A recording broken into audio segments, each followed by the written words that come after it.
ఒక్కసారి కొమ్మూరి గోల్డ్ కి కాల్ చేయండి. తాకట్లో ఉన్న మీ బంగారాన్ని విడిపించి మార్కెట్ ప్రైస్ కి వాళ్ళు కొనుక్కుని మిగతా డబ్బులు మీకు ఇచ్చేస్తారు. హాయ్ హలో నమస్తే వెల్కమ్ టు మనం టీవీ. నేను మీ చార్మి. మనం టీవీ ఉన్నది మన కోసం.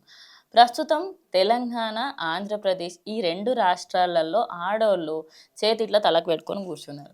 దానికి గల కారణం ఏంటంటే బంగారం కొనలేము, ఇక సరే ఈ బంగారం జోలుకోవద్దు అని చెప్పి సిల్వర్ కొందామని పోయిర్రు. మొన్నటిదాకా ఎట్లా అంటే అమ్మో 3 లక్షలు అయిపోయాయి, 4 లక్షలు అయిపోయాయి అని చెప్పి 4 లక్షలు అయినప్పుడు నేను ఒక వీడియో చేశాను.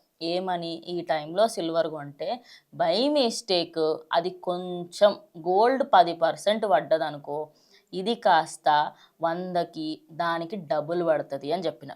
ఇప్పుడు గోల్డ్ ఎంత పడ్డది? మహా అంటే 6 లేకపోతే 2-3% పడ్డది. సిల్వర్ ఎంత పడ్డది? 18% పడిపోయింది. అంటే ఒక్కసారి మనం అబ్జర్వ్ చేసుకుంటే ఎప్పటిదైనా మీరు ఏదన్నా తీసుకోండి, ఒక 10 సంవత్సరాలదో 15, 20, 30 ఎప్పుడన్నా తీసుకోండి, లేకపోతే 1980s దగ్గర నుంచి కూడా తీసుకోండి.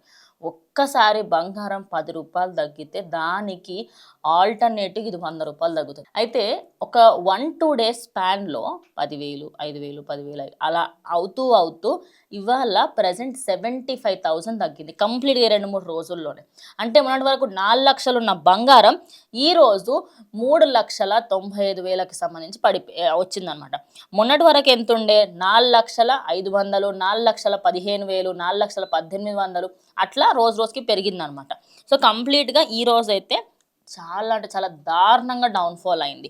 మరి ఇప్పటికీ కూడా సిల్వర్ మీదనే ఇన్వెస్ట్ చేద్దాము అనుకునే వాళ్ళందరికీ దీనికంటే పెద్ద బాధ ఇంకోటి ఉండదు. ఎందుకంటే మొన్న చాలామంది ప్రాఫిట్స్ వచ్చాయి అనుకున్న వాళ్ళందరూ కూడా ఒక్కసారి ఎప్పుడో పుణ్యకాలంలో ఎప్పుడో స్టాక్స్లో ఇన్వెస్ట్ చేస్తే అది కాస్త ప్రాఫిట్ వచ్చింది. కానీ ఇప్పుడు మొన్న ఇన్వెస్ట్ చేసిన వాళ్ళందరికీ కూడా కంప్లీట్గా లాస్లోకి వెళ్ళిపోయింది. మరి దీనికి గల కారణాలు ఏమిటనేది కూడా తెలుసుకుందాం. ఫస్ట్ అండ్ ఫార్మోస్ట్ థింగ్, దీనికి గల కారణాలు ఏమిటి, మరి దాని సైడ్ ఎఫెక్ట్స్ ఏమిటి, ఎందుకు ఒక్కసారికి ఇంత పడిపోయిందని తెలుసుకుందాం. ఎప్పుడైనా గోల్డ్ అనే దానికి సంబంధించి దాన్ని ఇన్వెస్ట్మెంట్ పరంగా చూస్తారు. కానీ సిల్వర్ ఎట్లా అంటే సరే ఇంట్లో పెట్టుకుందాంలే, దేవతలకు సంబంధించో లేకపోతే పంచపాలలో ఏదో ఒకటి కొనుక్కొని అలా పెట్టేసుకుందాము అని అనుకునే వాళ్ళే చాలామంది ఉంటారు. మరి ప్రజెంట్ ఇన్ని రోజుల పాటు లేని సిల్వర్ సడన్గా ఒక్కసారి రాకెట్ అయ్యేసరికి, అంటే అందరు ఇన్వెస్ట్ చేసి చాలామంది అన్నారు. కానీ నేను ఎన్నోసార్లు అనుకున్నా అదేంటిది అది ఒక్కసారికి ఇంత రేజ్ అవుతుందంటే పక్కా దారుణంగా పడుతుంది అని. పడడం కూడా ఎంత ఘోరంగా పడిపోయిందంటే అంత ఘోరంగా మార్కెట్ అంతా కూడా క్రాష్ అయిపోయిందనమాట. మరి ప్రజెంట్ ఇవాళ 3 గ్రాములకి సంబంధించి 100 గ్రాములకు సంబంధించి ఎవరైతే కొనాలి అనుకుంటున్నారో ప్రజెంట్ కొనకపోవడం చాలా అంటే చాలా బెటర్. ఇంకోటి ఏంటంటే ఈ సిల్వర్కి సంబంధించి ఆ రేట్లు పెరగడానికి గల కారణం కూడా మనమే. ఎస్, మీరు విన్నది అక్షరాల నిజం. ఇప్పుడు ఈ ఫోన్ ఉంది కదా, ఫోన్ ఇందులో సిల్వర్ వాడతారు. ఈ సిస్టమ్ ల్యాప్టాప్ దీంట్లో సిల్వర్ వాడతారు. ఆఖరికి మనకి సంబంధించి ఎలక్ట్రికల్ వెహికల్స్లలో అదే వాడతారు, సోలార్ ఎనర్జీలో అదే వాడతారు, గ్రీన్ ఎనర్జీకి సంబంధించిన దాంట్లో కూడా సిల్వరే వాడతారు. ఇన్నిట్లలో సిల్వర్ వాడుతున్నారు కదా, మరి సిల్వర్ ఏమన్నా ఇండియాలో ఎక్కువ దొరకదు. పోనీ దానికి సంబంధించి ఏమన్నా మైనింగ్ ఎక్కువ చేస్తారంటే చెయ్యరు. మన వాళ్ళకి ఎట్లా ఏదైతే ఎక్కువగా అమ్ముడు పోతుందో దాని గురించే చూస్తారు తప్ప ఏది ఎక్కువ యూజ్ ఉంటుంది అనే దాని గురించి ఎవ్వడూ పట్టించుకోడు. ఇప్పుడు గోల్డ్కి సంబంధించి mining all over India and world మొత్తం జరుగుతూ ఉంటుంది. కానీ సిల్వర్కి సంబంధించిన మైనింగ్ ఎక్కడా జరగదు. ఏదో కొన్ని దగ్గర జరిగిన దానికి సంబంధించి అది మన ఇండియాకే సరిపోదు. గట్టిగా మాట్లాడితే ఇప్పుడు ఒక 10 ఫోన్లకి సంబంధించి మ్యానుఫ్యాక్చర్ చేయాలా అన్నప్పుడు దానికి సంబంధించి కాస్ట్ కూడా ఆ సిల్వర్ కొంత గొప్ప అవసరం అవుతుంది. అదే కాకుండా మన డే టు డే లైఫ్లో మన చాలా విషయాలకి సంబంధించి సిల్వర్ అండ్ కాపర్ వాడుతూ ఉంటాం. ఇప్పుడు సిల్వర్ రేట్లకి సంబంధించి దారుణంగా పెరిగాయి కాబట్టి అందరూ ఏంటంటే కాపర్ మీద పడుతున్నారు. ఎస్, మీరు విన్నది నిజమే. ఇప్పుడు సిల్వర్ కొనలేము కానీ నెక్స్ట్ కాపర్ కొంటున్నారు. For a kind information, silver అన్నా కొంత గొప్ప బెనిఫిషియల్, కానీ కాపర్ బొచ్చు దేనికి పనికిరాదు. అది దేనికి పనికిరాదు. రేపటి రోజు అమ్ముకున్నా కూడా దేనికి పనికిరాని వస్తువు అది. కానీ ఏదైతే మీరు పెట్టుబడి పెడుతున్నారో ఇప్పుడు తక్కువ రేటు ఉంది, కొంచెం పెరిగితే ఖచ్చితంగా మీకు బెనిఫిట్ ఉండొచ్చు, కానీ కంప్లీట్గా బెనిఫిట్ మాత్రం కాపర్లో ఉండదు. ఇప్పుడు కొత్తగా ఏమేమి రూల్స్ వస్తున్నాయి సిల్వర్కి సంబంధించి కూడా తెలుసుకుందాం. సిల్వర్లో మీరు ఇన్వెస్ట్ చేయాలి అనుకుంటే సిల్వర్ స్టాక్స్లో ఇన్వెస్ట్ చేయండి.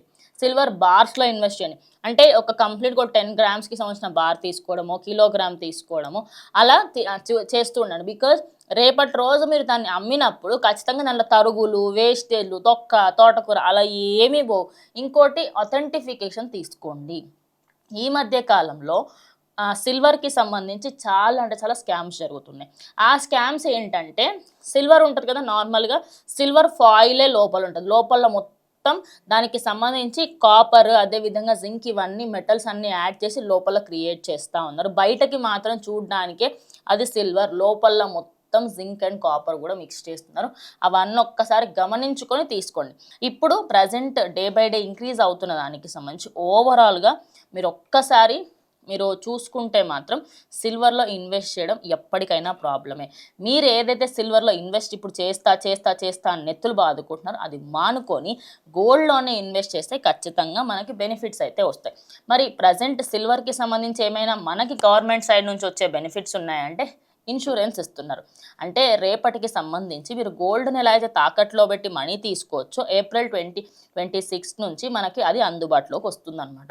ఏంటంటే మీరిప్పుడు మీ బంగారాన్ని ఎలా అయితే తాకట్లోకి తీసుకెళ్తారో అలా తీసుకెళ్ళి పెట్టవచ్చు. సో తాకట్టు పెడితే దానికి సంబంధించిన అమౌంట్ ఆ రోజు కూడా ఇచ్చేసి సో సిల్వర్‌లో ఇన్వెస్ట్ చేయండి ఖచ్చితంగా. కానీ అన్నీ చూసుకొని ఇన్వెస్ట్ చేయాలని నేనైతే కోరుకుంటున్నాను. సో ప్రెజెంట్ ఇది ఇవాల్టి వీడియో. ఇంకో వీడియోతో మళ్ళీ కలుస్తాం. అంటిల్ దెన్ కీప్ వాచింగ్ మనం టీవీ.